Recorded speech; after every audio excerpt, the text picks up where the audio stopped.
Hello and what's up, political peeps? Per usual, I'm your host, Arav Kapoor. Today I'm standing outside of Fairfield's historic John J. Sullivan Independence Hall, where the office of Fairfield's first select person is. Let's head over to Fairfield's Democratic Town Committee's headquarters right here in downtown Fairfield to have a conversation with Fairfield's sitting First Selectwoman Christine Vitale.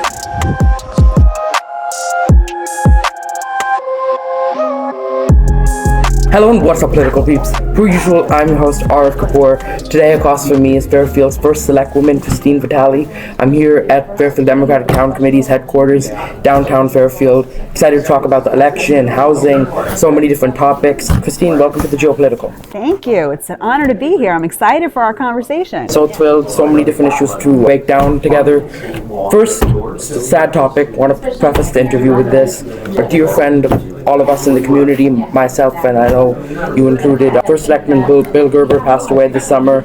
Originally, you ran for the Selectman seat here in Fairfield in 2023, Democratic candidate with Bill. Talk to me about meeting Bill, working with him before and during your campaign, and ultimately winning your seat as select person here in Fairfield with Bill. Sure. I've known the Gerber family, Bill, for, I feel, probably close to 20 years. I first met his wife Jessica when we were volunteers in the Junior League, and then we ended up serving on the PTA council together and our various PTAs. We were both budget reps and sat in many Board of Ed meetings. Bill ran for the RTM, so got to know him through his service on the RTM, and we became friends. And when he was thinking about running for First Selectman, he called me up one day and said, he said he was thinking about running, and we were all pressuring him to run because we thought that he would be amazing. And he asked me that would I consider running with him for the Board of Selectmen. At that point, I was still on the Board of Education, and I was thinking about just retiring from public office, just to spend more time with my family, and I was working part-time, but the thought of helping Bill get elected as First Selectman was too good of an offer to pass up. So I told him that I was on board, and we kicked off our campaign. We ran under the ticket Better Together, which we joked that we, as a team, were better in terms of the skill set and the services we could offer our community, and just big picture that we know that in politics, it's better when everybody is willing to put the politics aside, really focus on what's best for our community, and come together to find solutions. So Bill was a friend, and I miss him, and I still can't believe that he's gone. I keep on expecting him just to walk into the room with his big laugh and big smile and big ideas, and just wanting to bring everybody together to kind of move Fairfield forward. So when he went into the hospital and called me up and told me that he, what was going on, and then I needed to step in and run the town for a bit, that's what I did. Right, and I feel like he's such a nice, personable guy, and yeah, we all share that sentiment. But it went so fast, and it was the end of June. You assumed the title of acting First Select Woman in Fairfield. July 15th, First Selectman Gerber passed away.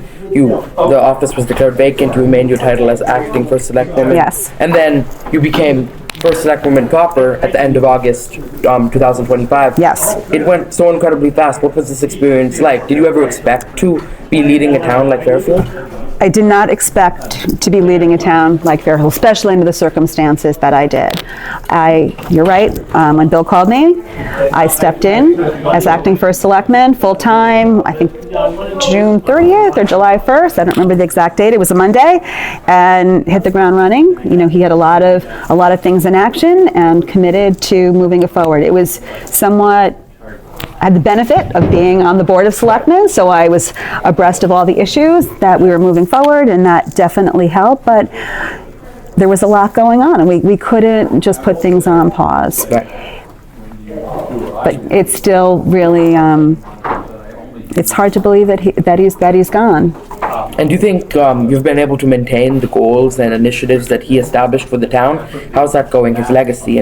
I think it's been going great. When we ran together the UI monopoles, that was a big issue, and we've under his leadership. We retained legal counsel, and we fought it, and successful. And as you know, the Siting Council has denied UI's plans to construct monopoles on the south side of the Metro North Railway.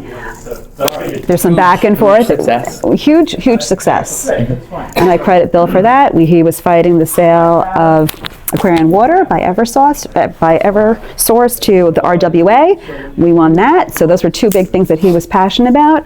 Dwight School, he very much committed to school infrastructure. We both got involved in town politics out of concern for our kids and the condition of our school buildings. So just seeing that to fruition, that we have the approval for that, and that's going to be moving forward. The town charter, we were in the midst of doing charter revisions. In July, the Board of Selectmen was to vote and move it forward, and he was in the hospital and not able to see that process forward. In his absence, Ms. Kupchik and I, worked together, made compromises, moved it forward, and 6 of the 7 ballot questions passed in November, so that was a success, and I know the bill would have been happy to see those revisions moving forward, because it's going to lead to a more effective and efficient and modern government, make our community government run better. Just trying to think of the Complete Streets initiatives. We have the Safe Streets Alliance, moving just the education about that forward, looking at ways to make our streets safer for all users, pedestrians, walkers, those that are still driving. There's been a lot going on in the last 6 months. I was thinking about it last night when I was preparing for this interview. There's so many great things, from the charter revisions to Complete Streets, that Bill was so incredibly passionate about. He was that kind of guy that would set a goal on something, and he would really work on it. And it's really sad that he didn't get to see all the great things that you've been able to finish for him in a way.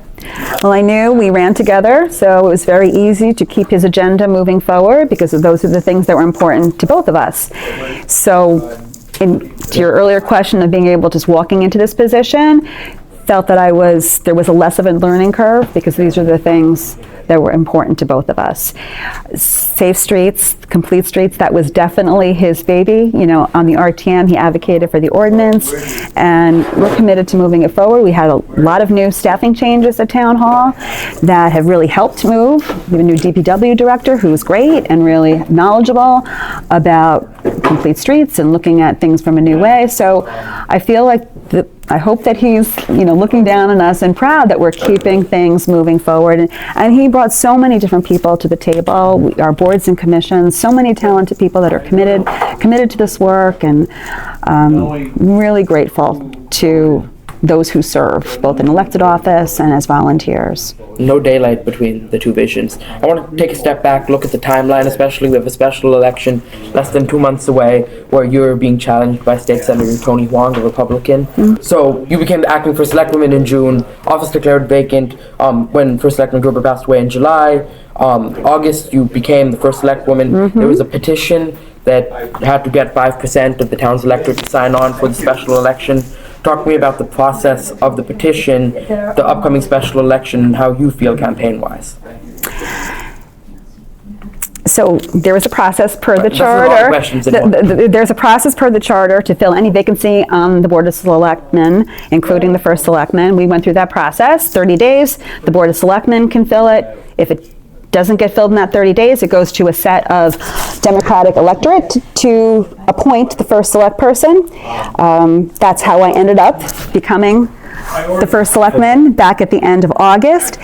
Per state, this is all spelled out in state statute, and I'm just mentioning it now because there was some back and forth that it was a behind-the-scenes deal, and it wasn't. It was all transparent. Whether or not you think it was the right process or not, we didn't really have much choice. It was all laid out. This is the process laid out in the charter and state statute, which we followed. Part of that process, per the statute, that the electorate can petition for a special election, which is what happened in Fairfield. Totally support, the democratic process. There was a petition for a special election. It was successful, and here we are. As you mentioned, we're in campaign season right now. It's an interesting dynamic. running against Senator Wong. We both have served our community in different capacities. As First Selectman right now, my days are pretty busy running the town, so I'm not in juggling being a candidate and being the First Selectman. You have a great team here at DTC. I have a great team that has been taking on a lot of the campaign prep. My focus, first and foremost, is running the town. Okay. Being First Selectman, which is doing my job, which is a 24/7 job, and that is my first priority. But I love campaigning. I ran for the Board of Ed numerous times, knocking doors, love getting out there. Kind of wish that my days weren't so packed and it didn't get dark so early, because I enjoy being out there and just hearing from residents and discussing the issues and their thoughts and concerns and ideas that informs. I want to take a step back. Sure. Talk about you, Christine. Okay. We talked about the special election. We talked about First Selectman Gerber, but about you, the candidate on the ballot on the February 3rd special election. You first served on the Fairfield Board of Education, 2017 to 2023. That was your first step into public service, your first involvement in elected office. Why did you choose the Board of Education? I know you've been an advocate for education, particularly here in Fairfield, for a long time. I first got involved, as I mentioned earlier, when I was talking about Mrs. Gerber. I was heavily involved in my children's PTAs. I was a PTA president at Roger Lowell Middle School, Fairfield Lowell High School, involved as a parent and an education advocate. And when it came time that there was an opening on the Board of Education, there were some things that I wanted to see happen with our school district. And one of the best ways to elicit change is to run for public office. So that is what I did back in 2017. I ran, and I was filling a spot for somebody who had left the Board of Ed, so it was a one-off. I was running for a 2-year term, won that, and then ran again 2 years later. My children are the reason why I first got into elected office, and part of the reason why I'm staying. I want Fairfield, first with the schools, I wanted future generations of Fairfield students to have the same wonderful experience my kids had. And now as first select person, I was lucky enough to move here and raise my family here. My kids are getting older. I want to keep Fairfield a community that young families want to come and can afford to come, and lead to continuing to build on this great community. But education is really my passion, and I think it's really out of the concern of the children of Fairfield, and you guys are our future. So I think it's important that adults in the community advocate for our children and advocate for public education. And that's why I started with the Board of Ed. And education, particularly in Fairfield, is such an important thing. We have so many young families here with kids, like me, myself. During your time on the Board of Education, you served for 6 years. 4 of those years, you were the chair of the board. Dealt with nothing big, just a global pandemic. How do you handle that in the public schools? On the fly, problem solving. It's a big issue. The hybrid learning. It was a huge issue. Back in the beginning of 2020, there were the cases in China, kind of keeping an eye on what was happening. It seemed that we thought that it wasn't going to be, that we were going to be spared. We weren't.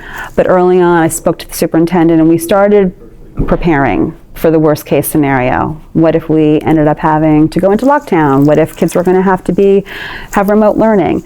So we started planning. January, or maybe in February, making sure we had technology, started looking into making sure students had access to Wi-Fi, reaching out to health department, CDC, getting those plans in place, and being ready just to switch gears. And I think that Fairfield was one of the first districts that was really able to first switch to full remote learning, because we had planned ahead and were able to get technology in the hands of our students. But it was difficult, because it was the unknown of, you want to keep everybody healthy and safe and educated, and You wanted to be respectful of the teachers, different age groups in terms of the risk of COVID at the time. And there was no playbook. No other Board of Ed chair had. There was no playbook, and there would be a plan, and you very much are operating within federal and state and town guidelines, and everyone really needed to work together, also be very cognizant of the unknown and that things were changing constantly. The goal from the very beginning was obviously the health and safety of our community and our students and our teachers, keeping education going and trying to get everybody back in school full time, because we know that was best. And it was difficult, and some difficult decisions, and needing to follow some mandates that were coming from other entities, but we got through it through communication and just not looking down, keeping to look forward, and bringing the community along. And thankfully that's behind us, and built a lot of resilience for everybody. And but it was not easy. We tried to do it through just calm leadership.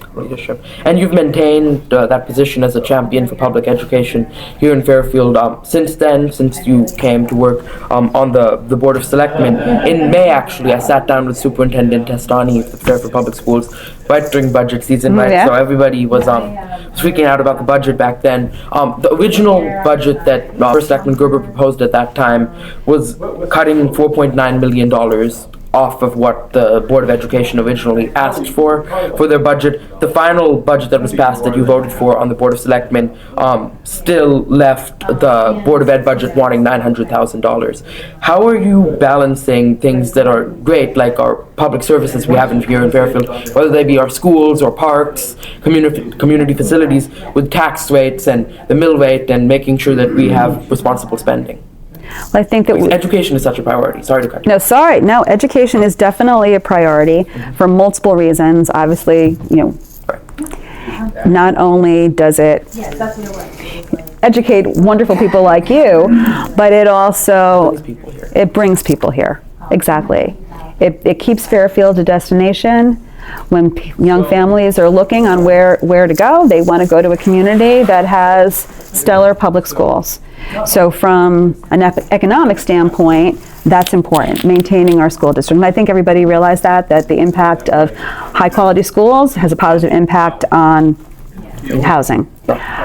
We also we are a town with 2 universities, education. A lot of people who live in town are working in healthcare and working in the education sector.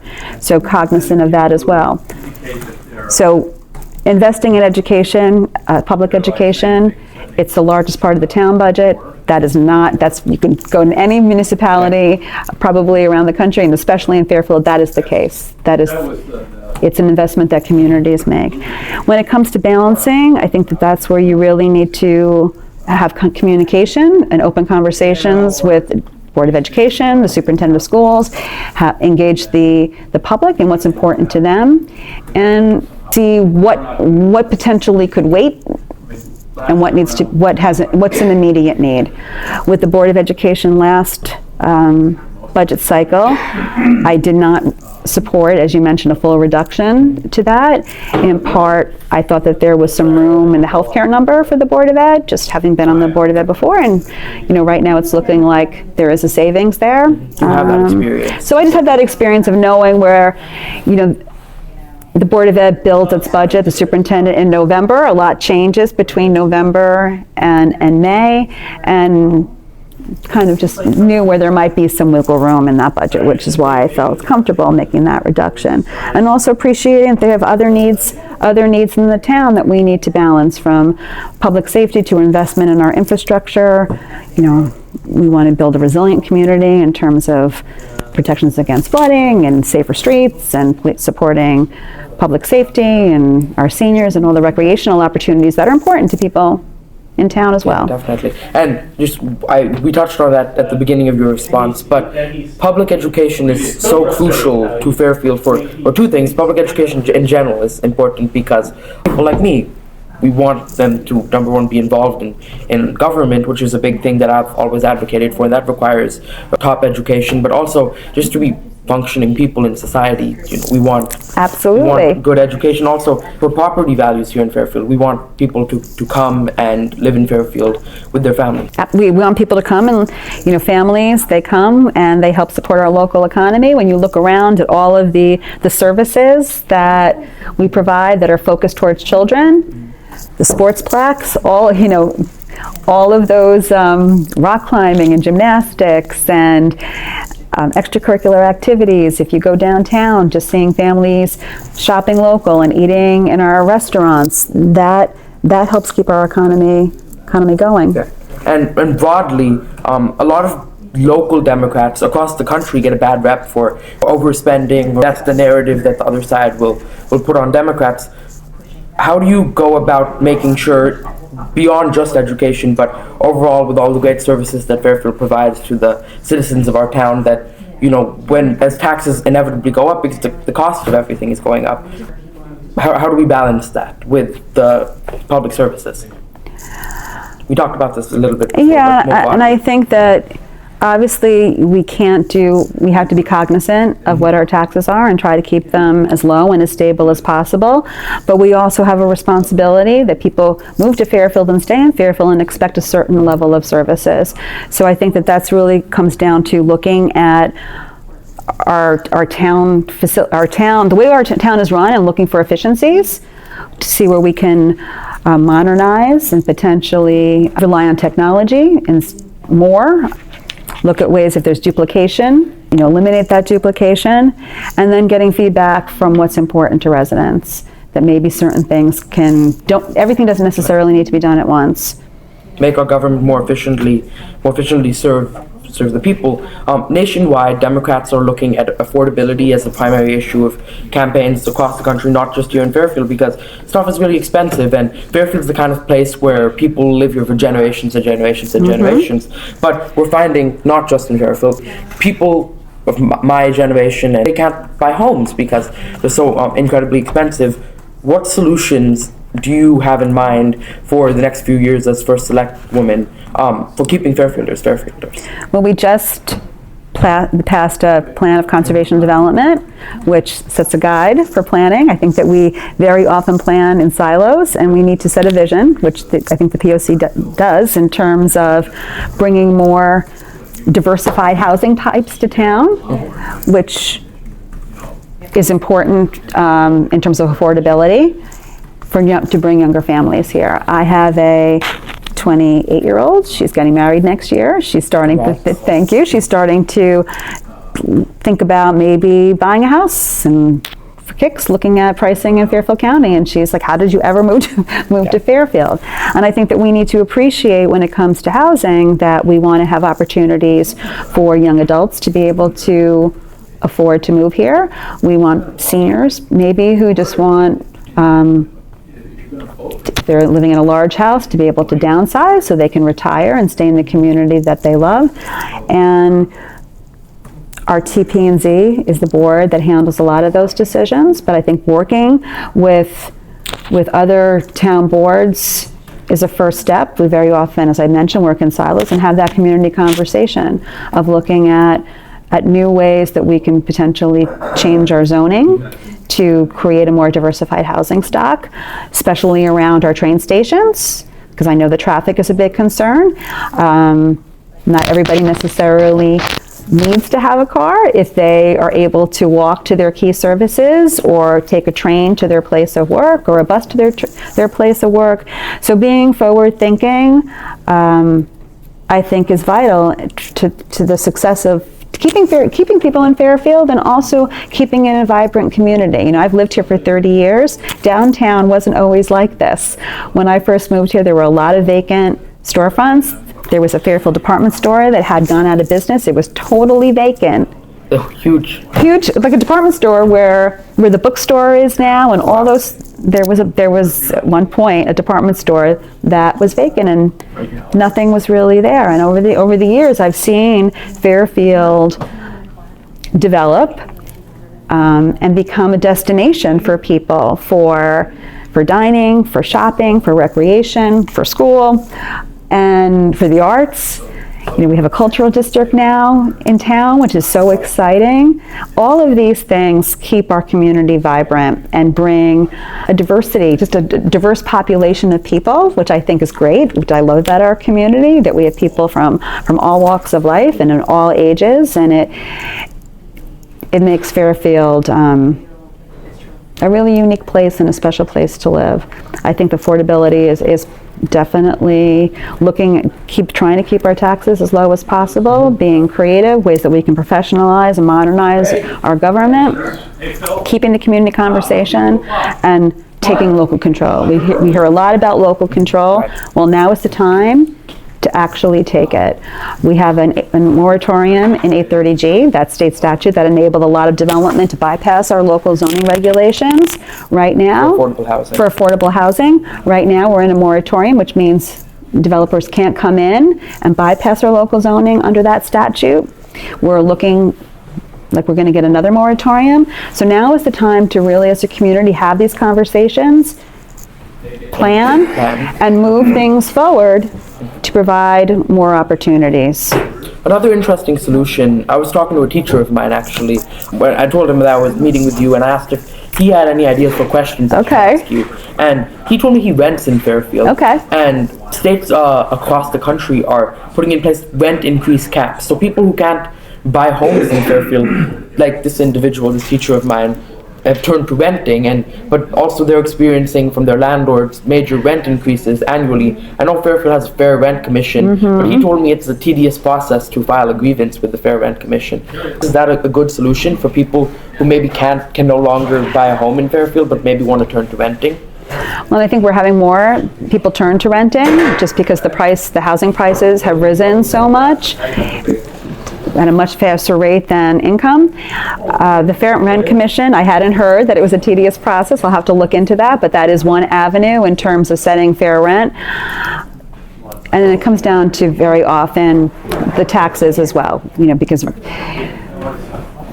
a landlord will pass the tax burden on to people that rent from them as well. Okay. So I think that it is something that we need to take into consideration in terms of affordability as well. And you mentioned this before, affordable housing, another whole portion to the keeping Fairfield as Fairfield. This is another solution to the issue of people who might not be able to afford to live here anymore because of the increased cost of living. Huge discussion, controversy, whatever you want to call it, about the high street affordable housing a few weeks ago. I don't think people realize that it came to the Board of Selectmen, but it's state laws that you have to follow, right? As select persons, talk to me more about that decision you guys had to make. So that decision that went through all the zoning boards, it got approval to be built. That the High Street property is all affordable, all the units there, unlike some of the other projects that have moved forward under 830G where not every unit is affordable. They had gone to the Affordable Housing Commission, worked with them to get some funding to help them finish their financing. The Affordable Housing Committee approved that, and the Board of Selectmen just needed to approve the expenditure of those funds. We weren't approving the project. We were not in the position to change what the scope of the project would be. It was really just voting on that expenditure. I supported that. Looked to the Affordable Housing Committee to help create opportunities and development of affordable housing in town, spending this money from the Affordable Housing Trust Fund, which is the funding is not taxpayer dollars per se. It is permitting fees that developers have to pay into if they're constructing something that doesn't have an affordable unit. So this money is used to basically support affordable housing in Fairfield. The Affordable Housing Committee had that as part of their annual plan. They had reported it out to the art team at the beginning of the year. They had multiple meetings, public meetings, where the public could have given public comment, and they voted to spend the money to support this project. And it came to the Board of Selectmen. We supported it as well. In large part for me, in order to get to our next moratorium for 830G, we need a certain number of housing equivalency points. The High Street project, once it's completed, would give us over 40% of the remaining points that we needed. So in terms of looking town-wide, of wanting to get to that next moratorium, and it needs to be projects that are actually built in time. So a lot of things are permitted right now. Whether or not they'll actually get built in time for us to get those points to qualify for the next moratorium remains to be seen. But the High Street, that would get us almost halfway there. Right, and we can't plan without the moratorium because otherwise developers will come and mess up our plan, right? Well, right, I mean, it gets to be a little bit, we can plan to kind of keep that moratorium, but if we're out of the moratorium, then we're right back to developers be able to come in and bypass our local zoning and build some of these projects. That may or may not be in the best interest in terms of the town based on location. I was canvassing down for the November 4th election on High Street, and a lot of people were upset that this housing would, since it wasn't planned and it's going into their community, it would damage their property value. Democrats recently gained the majority on the Town Planning and Zoning Committee here in Fairfield. How can you work with this committee that's now newly more aligned with your party to keep planning, like we were just talking about, and looking forward?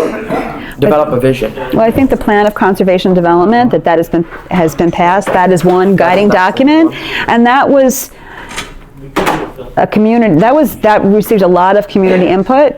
It took a number of years to finally get it passed, but it went, Board of Selectmen reviewed it, the Board of Education weighed in on it, public hearings. So that document, I think, is something that we really need to look at and use it as a starting point for TP&Z and continuing the conversation. I know that we value our residential areas. We value our open spaces. We want to plan being sensitive to those things, but we also realize that affordability is a concern, and having more diversified housing is also a concern.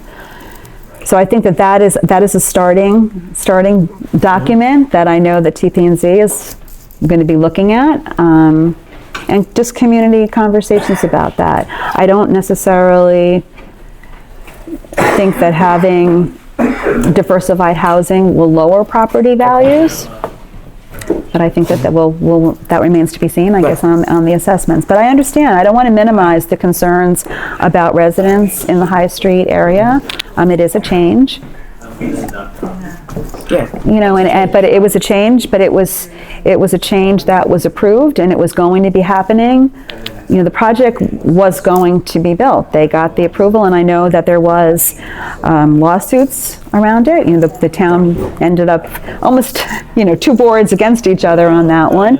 And the concerns around conservation in the area, I think that the litigation around that property ended up with a better product, that there's going to be a change in storm retention.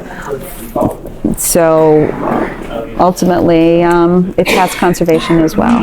And they're going to keep on looking at that. And I hope that conversations between the developer and the community continue to happen. Okay, and last point as we wrap up here, new housing bill, kind of controversial, passed up in Hartford, Yeah. HB 8002, the original 15002, Governor Lamont vetoed when it originally came through during the regular session. Based on my understanding of it, it's not a repeal of 830G in any way. It provides incentives for planning, right? Yeah. Am I thinking about it the right way? I think that we are still, it doesn't put our 830G moratorium at risk. We still have the moratorium. It does provide incentives to communities. I think there was a lot of concern about with 830G and some of these developments that it does strain potentially town infrastructure. The new housing bill does provide resources to municipalities that if they choose to follow some of these recommendations, there could be state funding to help communities build their infrastructure. A bump in school reimbursement. You know, if you end up adding housing stock and you feel that you may need to add more space for more school classrooms, the state would help fund that type of construction. And just as a resource for other planning Fairfield's very lucky that we have a plan, that we're already moving forward and adding a diversified housing stock and more accessible housing. So I think that we're in a better place than what was before the legislature last spring. Good. So good, all good stuff for Fairfield as a whole. Last two questions I have for you. Okay, so when I originally met with First Selectman Gerber, I asked him what his favorite restaurant in Fairfield was, and he called me mean for asking that question. So I'm not going to ask you that question. But if you're getting New Haven pizza, where are you going? If I'm getting New Haven pizza, where I'm going to Pepe's. You don't like New Haven pizza. I mean, I like all pizza. Okay. All right, so we'll put that out there. Like all pizza. I like all pizza too. Like all pizza. I definitely have my favorites, but Pepe's. Okay. Hopefully you didn't alienate any of the Sally's voters. Hopefully I didn't, and maybe that's just because I've been eating it the longest, because Pepe's was in Fairfield first, but I won't tell you where I get my pizza usually. I don't want to alienate anybody. Okay, I respect that. Political peeps, this was Fairfield's first selectwoman. She's running on February 3rd in a special election. Christine Vitale, thank you so much for joining the GeoPolitical. Thank you. It was a pleasure. It was a pleasure. Thank you.